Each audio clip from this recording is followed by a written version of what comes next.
Shri Gurubhyo Namaha Harihi Om Sthapakaya cha dharmasya sarvadharmasvarupine avatara varishtaya Ramakrishna-ya te namaha Jananim Sharadam Devim Ramakrishnam Jagadgurum Padapadme Tayo Shritva Pranamami Muhurmuhu Namah Shri Yatirajaya Vivekananda Suraye Satchit Sukhaswarupaya Swamine Tapaharine.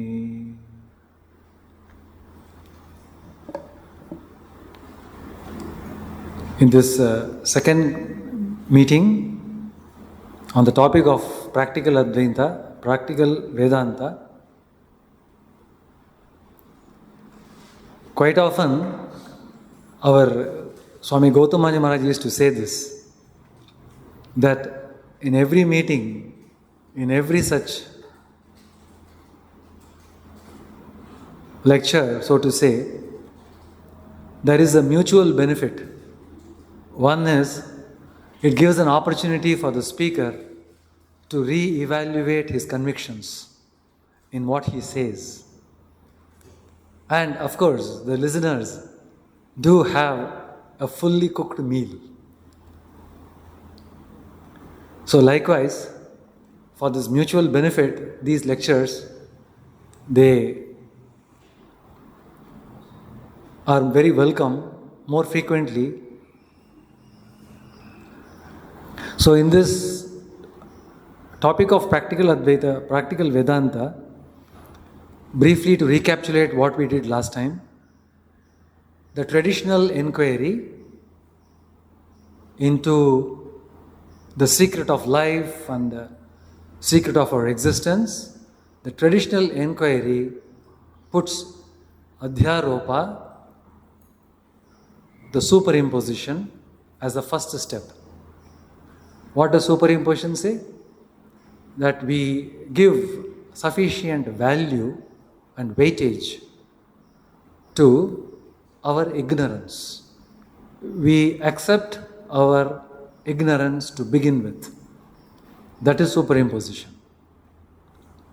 We accept the bondage. We accept our weakness. That is superimposition. Following the superimposition, the Vedanta tries to inquire into this so-called bondage, so-called weakness, and finds out that this is nothing but a figment of imagination. So what in reality is only the Atma, the Brahman, the soul, which the Upanishad proposes. That is our identity. So this goes by the name Apavada. Apavadam is to put an argument to counteract the opposition. That is called Apavada. So Adhyaropa and Apavada, this goes hand in hand. It is a proven practice. Swami Vivekananda, in his lectures, you will find that he didn't have so much time because he was a prophet in a hurry. He was planning for a quick exit before even he turns 40. So such a man cannot be dwelling on the idea of weakness or suffering or sorrow. So he was busy and he wants to wind up this entire business of lecturing, and he put the soul as the central object of inquiry to begin with itself. So that's why you will see in every lecture, you will find Swami Vivekananda does not dwell on the human weaknesses. On the contrary, he dwells only on the strength, the real identity, which is the soul, the Atman. So quite often, this approach is very useful. Not to dwell much on our ignorance, on our weaknesses, because there are many.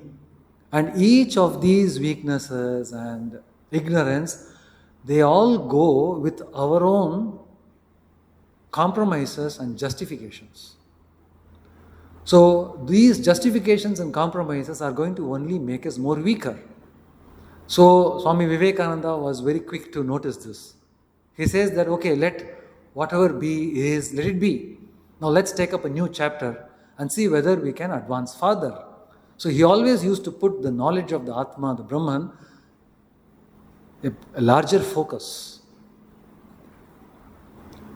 And then we talked about what will be the supposed goal of life. Typically people have a misled opinion about happiness being the goal of life. But on the contrary, Upanishad undermines happiness. Upanishads, they propose, they bring it to light, the knowledge of the Atma as the main goal of life, not the happiness. Kasminnu bhagavo vijñāte sarvamidam vijñātam bhavati. This is a very popular question we get to know from the very famous Upanishad called Mundaka Upanishad. At the very beginning, the disciple asks the master, what is it that by knowing which everything else can be known? In fact, there is a very strange connection there. The question which is asked in the Mundaka Upanishad, of course, the Mundaka Upanishad goes ahead and answers. There are two types of knowledge, paravidya, aparavidya, and so on. All of you will know. One good thing about, talking amidst Ramakrishna devotees is that, most of you know the real matter that needs to be conveyed. So it becomes very easy to communicate. So you all know that paravidya, aparavidya, the lower forms of knowledge, which is about the science, about the world, about all this creation, and the aparavidya, namely, the other one, the aparavidya and the paravidya. Paravidya is the knowledge of the Atma, the Supreme Self. And Ishtadevata, as Sri Ramakrishna refers to. Knowing the Ishtadevata is the paravidya. So the text goes on. Sri Krishna broaches the same topic in Purushottama Yoga, 15th chapter. There, he talks about Uttamah Purushastvanyah Paramatmet Yudhahritaha Yo Lokatrayamavishya Vibhartihi Avyaya Ishvaraha Yasmat Ksharamatoham Aksharadapi Chottamaha Atosmi Loke Vedecha Pratitaf Purushottamaha. And now comes the important point. He talks about the two, Akshara Brahma and Akshara Brahma, and he says Uttama Purusha is something which is different from the Akshara Brahma and Kshara Brahma. We all know, it's very easy to say, right? The Prakriti and the creator of the Prakriti. There are two. Purusha and Prakriti. There are only two. But Sri Krishna comes and says, Uttamah Purushaha tu Anyaha. Whom we call as the Uttama Purusha is different from this Prakriti Purusha and the Purusha Purusha. It's different. And then he says in the third verse, in the sequel, Yo mam eva asammudaha janati purushottamam saha sarvavid bhavati. So in the Mundaka Upanishad, what was the question? What is it by knowing which everything else can be known? So the knowledge of everything is called sarvajñatvam. Sarva means everything. Jna means knowledge. So sarvajñatvam means knowing everything. So how does a man become a sarvajña? That was the question. And here Krishna comes and says, Yo mameva, the man who knows me, the Uttama Purusha. Who is he? There we find he is nothing but the Avatara Purusha. Sri Krishna there, he does not identify himself with the Atma or the Brahman and say that the Akshara Brahma has to be known. No, not at all. He identifies himself with the embodied supreme reality. Not the disembodied reality, but the embodied reality, which is called the Avatara, which is, in our case, Sri Ramakrishna. So knowing Sri Ramakrishna in our whatever ways of devotional practices, Sri Krishna, by his pronunciation, he ensures that you become a sarvavid, a knower of everything. So that way, thereby, that's why we see, Gita is actually a wonderful commentary of the Upanishad. In more than 100 occasions, we will find, to our real joy and jubilation, that both these texts, they run in parallel lines, each aiding the other in understanding. So, goal of life is not seeking happiness, but seeking knowledge, knowing the Lord. Darshanam. And the inquiry does not require any place or time, whether is it morning or evening or afternoon. Any time the inquiry can be taken, any place it can be taken. In fact, we have seen that Upanishad itself brings about various environmental descriptions of the place where the inquiry has been taken. Shvetaketu goes to the king, Pravahana Jaivali. In the kingdom, the discussion happens. Again, Janaka keeps a competition.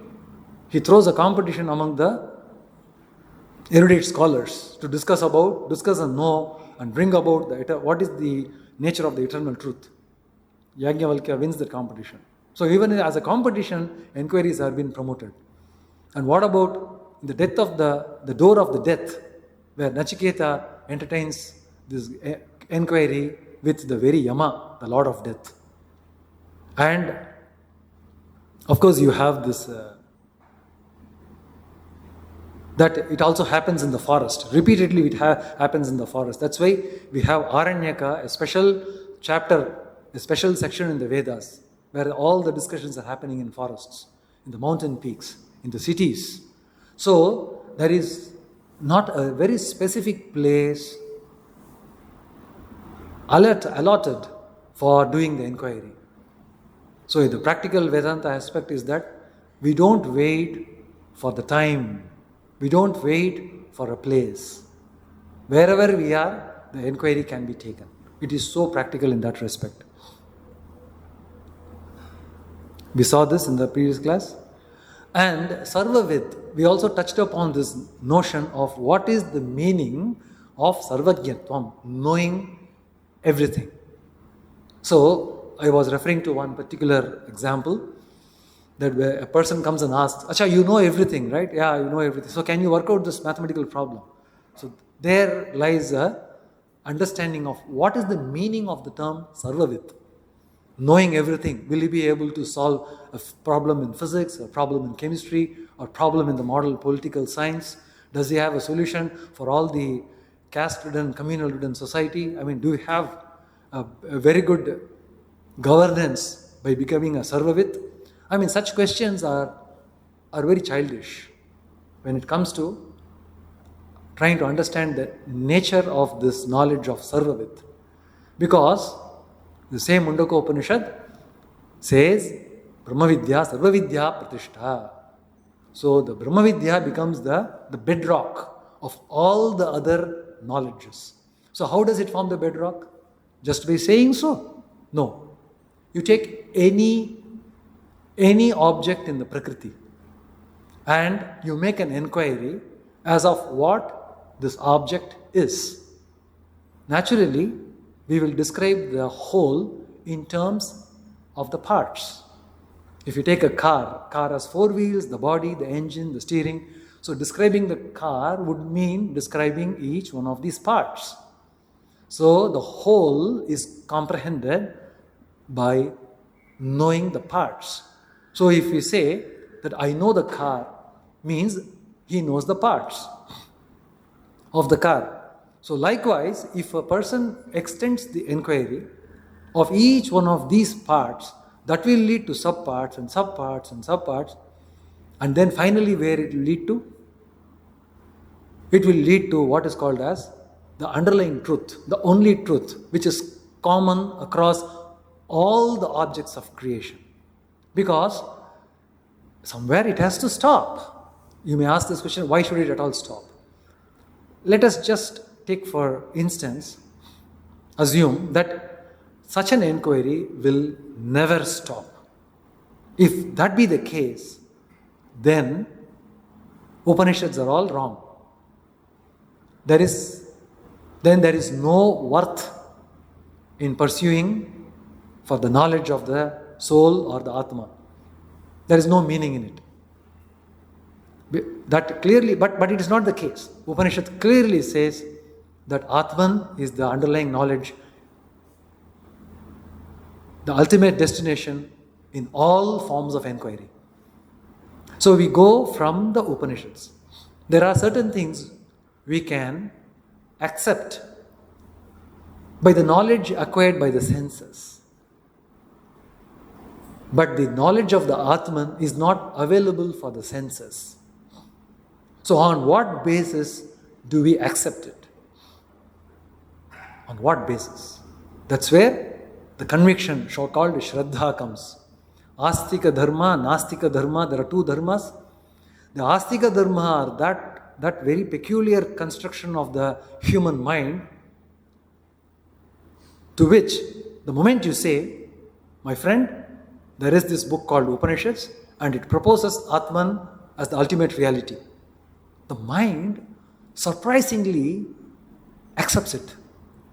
There is no explanation. There is absolutely no explanation why is this particular mental construction is able to accept the doctrine of Atman, the truth of Atma.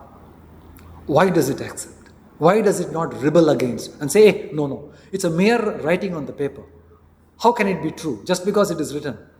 There are many people who have turned the sides from being a follower to a non-follower because of this very point that it's just a thing written on the paper.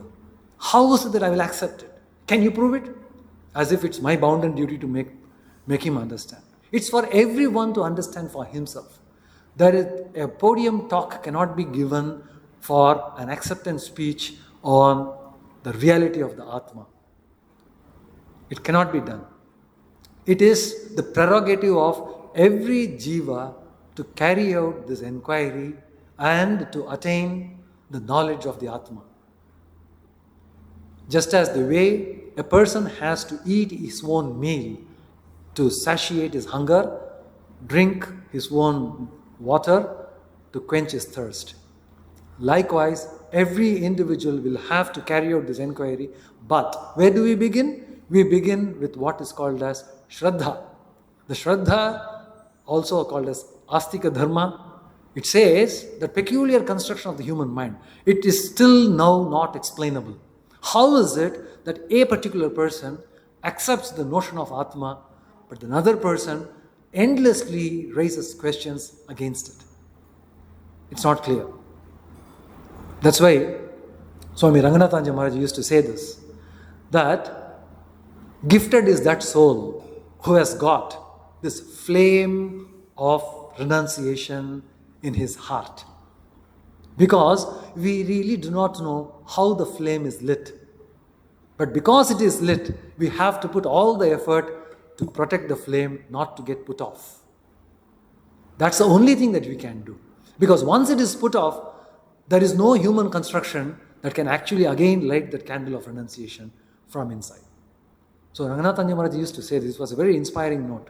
So all of you are so fortunate that you have been given that peculiar mental construction by the Vedanta, but you are able to accept Sri Ramakrishna, you are able to accept undoubtedly the mother, the Vivekananda, and about every truth that are being pronounced in the scriptures. You all are therefore called the Astikas. It's not an easy human concept. You are all exceptional among the human creation. The reason is, none of you can explain how you got that. None of us. Why should I exclude from this? I too part of your group. So none of us. So we are extremely gifted to be born with this kind of a mental construction. And now, one is to get a gift. Another one is to open the gift and see actually what is there inside and how is it that we can grow upon taking this gift forward. So the Mundaka teaches that the Sarvajñatvam is the underlying basis of every knowledge. Therefore, getting the Atmajnana means that we have answered every question. Nay, no further question exists in the mind to be answered. They say, if you are not able to solve a question, you dissolve the question. That is a better way to get rid of the question. So the knowledge of the Atma dissolves the question. The question which common man comprehends does not further remain as a question for this person who is a Sarvajña. So that way, Mundaka Upanishad gives a right perspective of how to become a Sarvajña. So that much was dealt in the last class. So and Swamiji goes about to say, finally, what is it that the Vedanta proposes? The Vedantic proposition actually begins with the idea that the man is isolated in the pursuit of the search of knowledge. In the pursuit of the search of knowledge, the man is isolated, and such a man is identified with the sutra Tattvamasi and identifies this man, the Jiva, with the Atma. So that can be the only supremum knowledge that a person will have to aspire for. So the essence of Vedanta goes with this proposition that thou art the self. That's very complicated. Now, in the series of identification that we have about ourselves, this so-called the capital self doesn't feature at all. Doesn't feature at all. So that's the reason why traditionally what happens is the practice of neti has been prescribed. So neti is a very, very, a proven technique. What it says is, when you make an inquiry about yourself, Acha, who am I? The moment the idea comes that I am, to begin with, a man or a woman. Now, the very fact that the mind has accepted this idea of manliness or womanliness, it cannot be the ultimate truth. So, do not end with this, and further to which, again ask this question, who am I? Then the mind which is struggling to find an answer will try to identify with profession, will identify with power, will identify with relatives, will identify with place. So many identifications, one after another, because they are very easy. They are extremely easy. Between the practice of academics and administration, many researchers turn to administration. Why? Because it's much easier. If you are in academics, you have to do a lot of research. You have to find a lot of new knowledge. Not able to do it, they end up as administrators. Because it's very easy to do. Mind always takes easy path. Swami Vivekananda says that there are many tracks put in our brain, as it were. And those tracks are the Vattadi Padan Solvo. It's a one path in a field. Repeatedly going in that path, it's not a path as such, but a path is getting formed. And any person, any traveler, when he comes to the junction, he finds this single threaded path and is able to follow that. It's very easy to go. Likewise, in our life, by so-called repeated habits, we have created a lot of paths and we keep on treading those paths. Swami Vivekananda says, these paths make our journey very easy. True, but easy paths are mundane paths.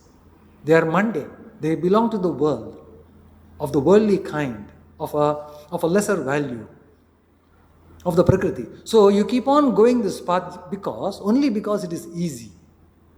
And try now create a new path in your brain. Vivekananda says that there will be tremendous resistance from your brain. He says, the body will not be able to accept it. It will rebel again, saying that, oh no, it's very difficult. You are going to put your life at stake. You are going to give up your comfort. You are going to suffer a train of misery. Sorrow will be your lot. Why do you have to make your life so pathetic? I mean, such kinds of suggestions will come in encomium from within and try to prevent you from drawing those new channels in the brain. And Vivekananda says that's when you have to reckon that your soul is waking up. And with a dogged persuasion, go and draw those new roads. That's what is going to show you the way to light, not the old roads that has been created by habit. So, thou art that, knowing about the self, is somehow that self is forgotten. But then, the attainment, so to say, is not something that is getting like a lost object. You are not looking for an object that has not been within you. A guy was saying, there are two types of searches that are often given as an example. There was a guy who was looking for a towel. You have heard about this, right? Of course, you have heard about it because I think it comes in the Holy Trios literature itself. A guy was searching for a towel. And then his son comes and says, Dad, what are you looking? I'm looking for a towel. Oh, you are having it in your shoulder. Why do you keep looking at it? It's having your shoulder. I mean, that's one kind of a search. But we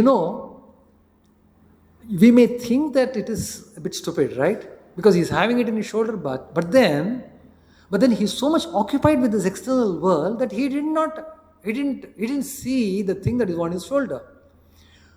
But you can extend this level of stupidity even one level higher by even another example. A guy is searching for his glasses with the glasses on. He's already having the glass, okay. And now he's looking for a glass. And now the very fact, this actually, something, this precisely is our position. I tell myself repeatedly that Dhyanagamyananda, you are searching with the glasses on, but eyes closed. I'm looking for the glasses with the glasses on, but the eyes closed. For that way, I'm not going to get the glass. So, the very instrument with which we are trying to look for the instrument is the highest level of stupidity. How can I search for a glass with the glasses on? So, that is why the Upanishads call this particular state of realization as prti. Prti means it is just a reckoning. You come to reckon, yes, now I have my glasses. Okay, good. So nobody has to tell that. Nobody has to block my way.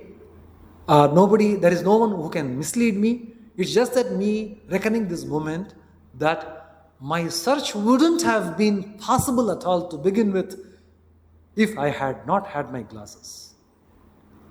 So, it is not that we are a part and then we are trying to become a whole. We are the whole to begin with and to end with.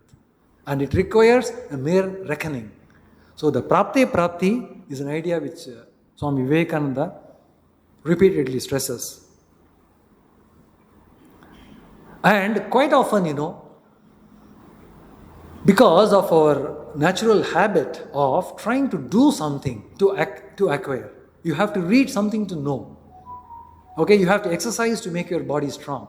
You have to walk a distance to reach your destination. So we always do something to attain something. So in the practice of Vedanta, the truth of Vedanta also, we often end up asking this question, what is it that we have to do? So likewise, Swami Vivekananda, once he was lecturing in US, that time, the people there, they were, very much, they got excited about the description of the Brahman as being my very own self. So one of the devotee there, a foreigner, he interjected Vivekananda and asked, Swamiji, tell me, what is it that we need to do? Then Swamiji said, nothing. You don't have to do anything. But if you can't do that, do some good to the world. Do some good to the world. If you can't do anything, do some good works. So that has been given as an alternative. Doing good work cannot be the prerogative of the soul at all in pursuit of the knowledge of the self. But not being able to do, one should engage in doing good to the world. And then, now comes another difficulty, doing good to the world. Okay, each one has his own notion of goodness, right? Because goodness is, of course, a relative term. We'll immediately take up another idea where the difference becomes very contrasting. So doing good to the world, what happens is that we have our own idea of what is the ideal. We lead a practical life. Swami Vivekananda raises a caution. He says, while the ideal of the Atman, the Sarvajnatvam, the Sarva Niyantritvam, and Sarva Ishatvam may be the highest, but then that idea has to be brought down to the practice. While doing so, typically what happens is, the practitioner, he often hits a compromise. That is, chichi in the palam purikum. These grapes are sour. So that time it leaves the grapes and goes away. That jackal goes away. So that is a compromise. He hits on a compromise. So he says that we should not hit upon a compromise just because we are not able to comprehend the ideal. So quite often what we do is, we neither want to give up the ideal, nor do we want to give up the way we are doing things. So we lift the practical to the ideal. We say that whatever we are doing is actually the ideal. That is the Kuta Vedanta. The same thing happened in Sri Ramakrishna's life. One day, Sri Ramakrishna it was about a twilight time. He was walking along the bank of the Ganga. There was one so-called, by appearance, a sadhu. So he catches hold of him and asks, "Hey, I am hearing a lot of things about you. People are not speaking you in kind words. They say that you are committing a lot of nuisance. Why is it? What are you doing? What at all you are up to?" Then he says, No, they are all, you call it nuisance because your mind is so low. That's why mind is so low, so that's why they are calling my action as nuisance. But I see Brahman everywhere. You know what he was referring to, right?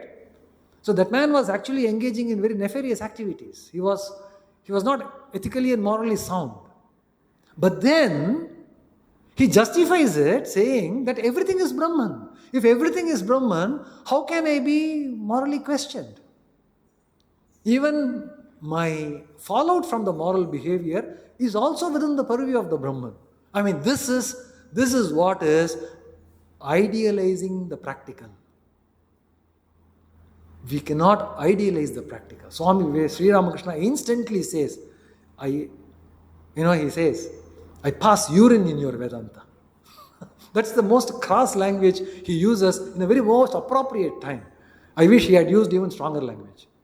He says, this particular Vedanta that you are talking, Sri Ramakrishna says that even being immoral, you use the Brahman to justify your immorality. Such a Vedanta, I pass urine on it. Meaning to say that is condemnable. That is not the way it to be practiced. So, where is the error? The error is in compromise. Whatever one is doing, because of the all-pervasive nature of the Brahman, one cannot engage in immoral activities and call that is also Brahman. So, idealizing the practical is not to be done. But on the other hand, what it needs to be done is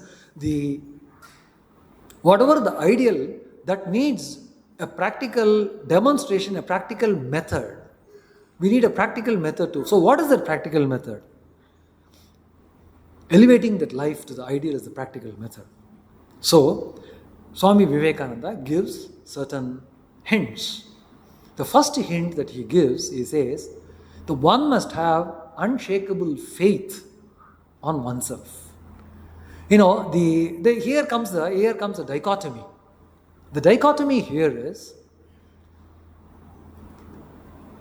there is a notion of a personal God.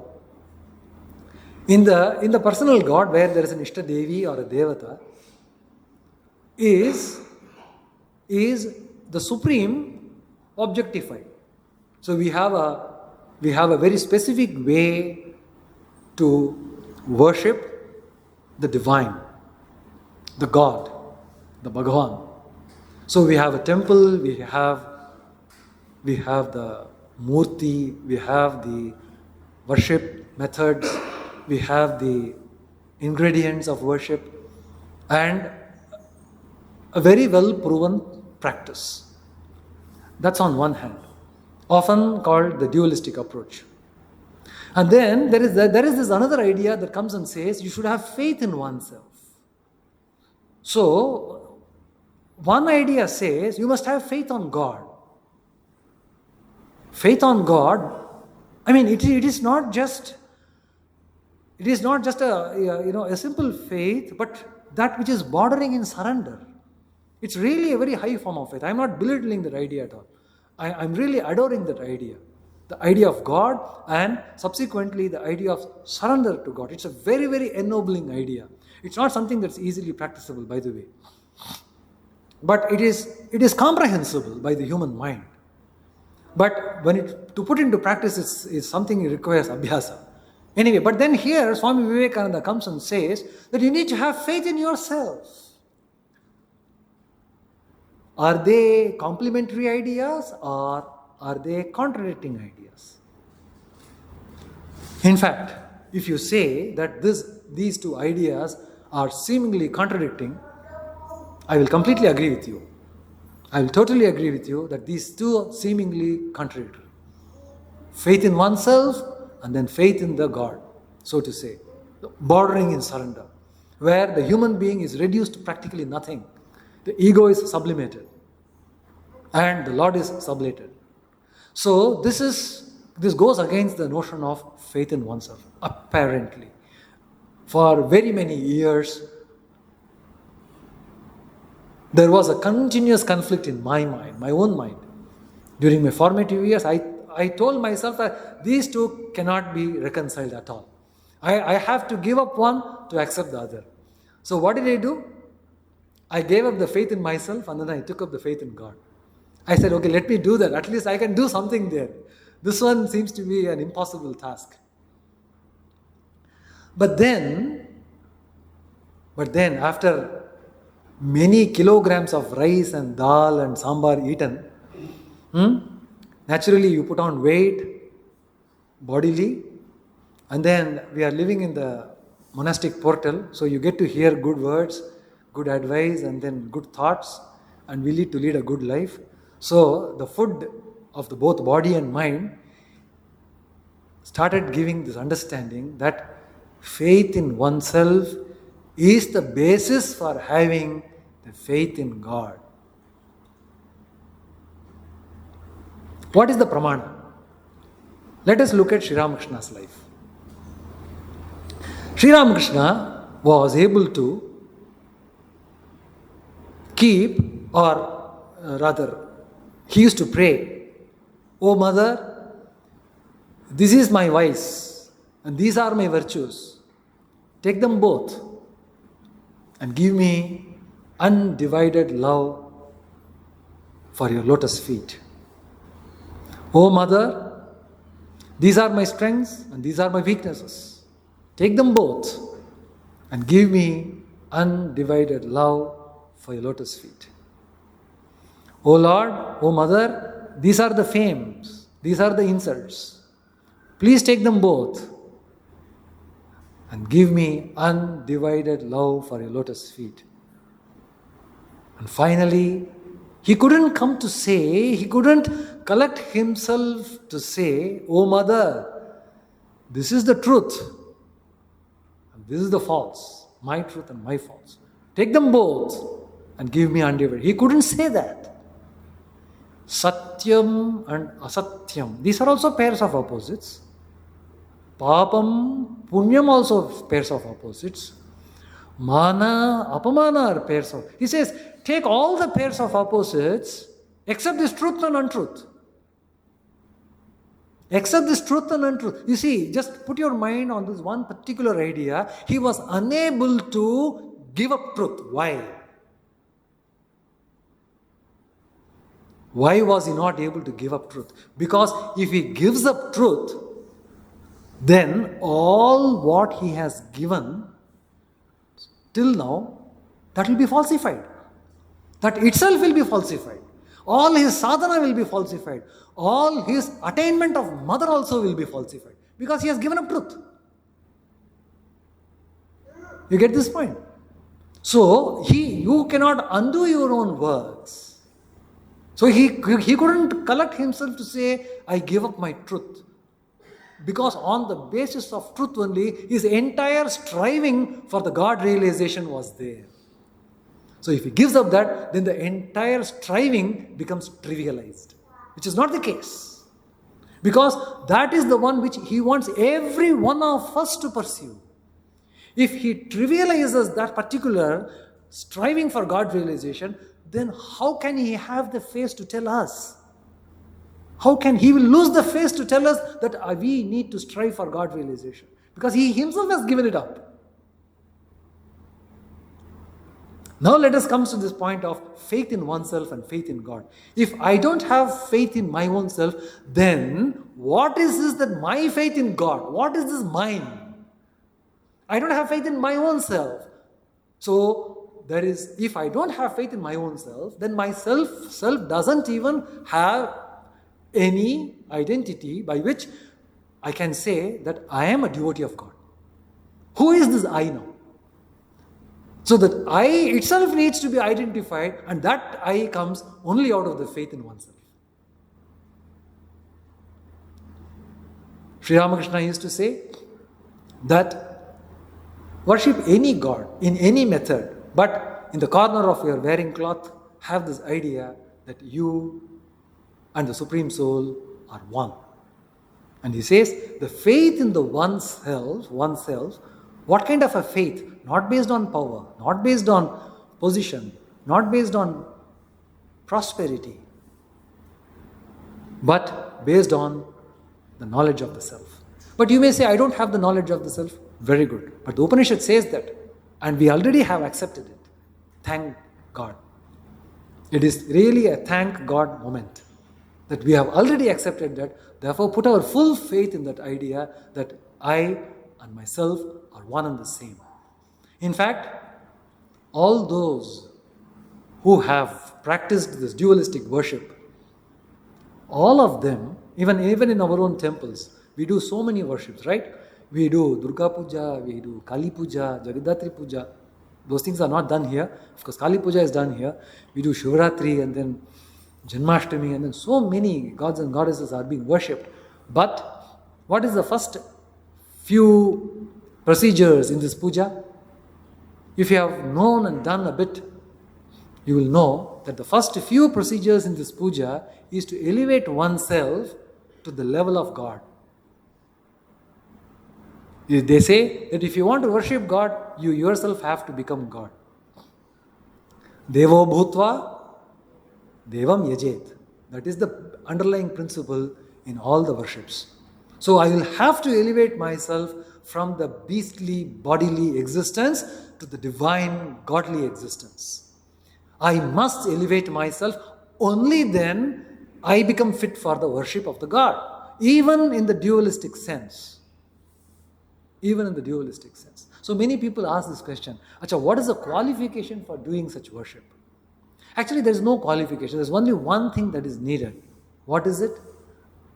The person who sits in the asana and then does an offering, he must have an undivided conviction in his mind that whatever offering he has given, the Lord has accepted it.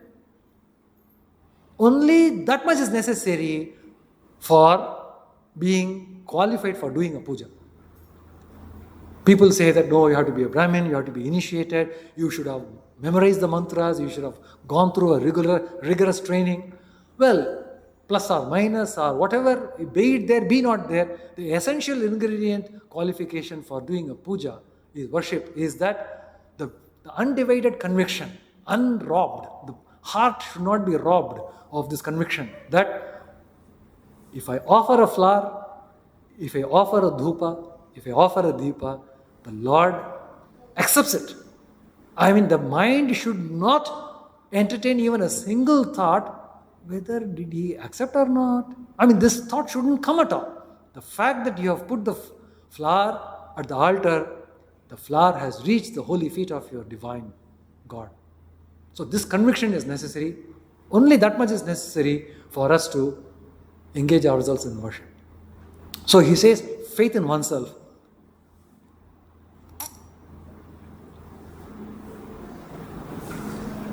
With one more thought, I would like to conclude this idea. Now, in Vedanta, Swami Vivekananda says, Vedanta does not recognize sin. You know, even in our Vedas, there is no notion of sin, you know. You will be surprised to know, Vedas does not talk about sin at all. It talks about the Puranas, they talk about Papa and Punya. But the Vedas actually per se do not talk about Papa Punya. Even in the Puranas, the notion of Papa is not the same as sin. Please, if at the end of this lecture, you carry this one single thought, I will consider myself accomplished. That Papa is not sin. Sin is actually an origin from the Christian theology. Okay? That word sin means it is transgressing the divine law. There is nothing like divine law in our Vedas. There is nothing like divine law. There is no law at all for that matter. You seek, you get. You don't seek, you don't get. That's it. The prerogative is yours. The seeker is awarded and the non-seeker is punished. Never the case. There is no question of punishment. They are all thoughts which came later in the Puranas. There is nothing like sin. That's why Swami Vivekananda says Vedanta does not recognize sin, because sin is that by which a man transgresses the divine law and by which his soul, his Atma, it gets damaged. Can an Atma be damaged? It is an eternal truth, the bedrock of all existence. How can it undergo a mutation?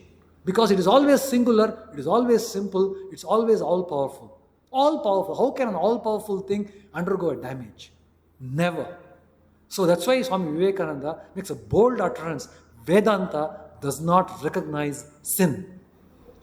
There is no Papa concept. But then what is Papa? Papa is nothing but an error, a mistake. A mistake can always lead to certain consequences. But that consequences is not an eternal consequence, which sin does. According to the Christian theology, if you are a sinner, it brings out an eternal consequence of damaging the soul. Such an idea is completely alien to our Eastern Vedantic thought. In our language, there is absolutely no sin at all. Mistakes are there, errors are there. But the errors can always be corrected. So, that is a very strong hope that we get from the Vedanta. Swami Vivekananda says, hold on to this. You cannot be eternally condemned. We may slip a little while, but you can wake up and then get ready for a sprint. We will continue the next class a couple of weeks later. Om Shanti Shanti Shanti Hari Om Tat Sat Sri Ramakrishna Arpanamastu.